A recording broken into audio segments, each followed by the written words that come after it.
Hello! Today we're going to make a delicious and fast brunch. You're going to need some protein. I used eggs. For this recipe, you're also going to be using just about one lime. Cut it in half. You also want to use some radishes. Radishes are naturally cooling. They have this satisfying crunch, and they're good for your health. They can help soothe sore throat. They help in digestion. They help you eliminate toxins, and they have antioxidants. Put them in a bowl and start scrubbing them. Make sure they're real clean. And after that, you want to cut the tops and the ends of them, just like this. If you have one, you can use one of these mandolin slicers, which makes your work so much easier. But if you don't, then a plain cutting board and knife will do. Just make sure to make really thin slices because you want all the lime to really penetrate them later, unless you really like them crunchy. You will also be needing some pepper and salt, or salt and pepper.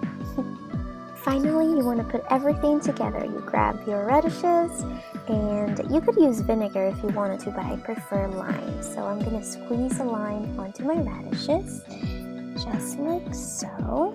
Trying to get as much as I can. Did you know lime is really good for you? It has antibacterial properties, and the natural oils of the peel will also be good for your hands, so you can always use it and rub it against your hands and wash them. You also want to add the salt and pepper.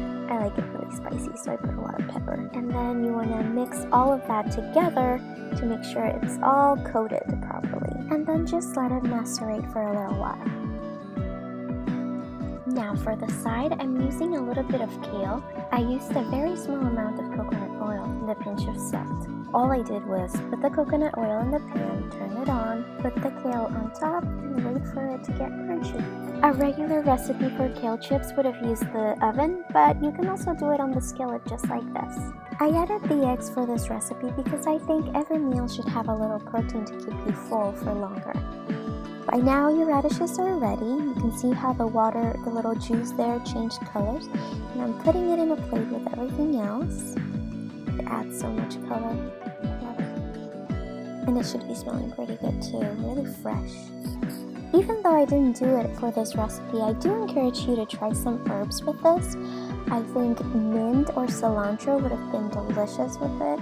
If you wanted to add a little more carbs to this recipe, you could make some potatoes with rosemary. And there you go, here's the final product. A very light, full, complete meal. And as you can see, you can make it in very little time. Ooh, that looks so good. I want to take a bite already. See you next time.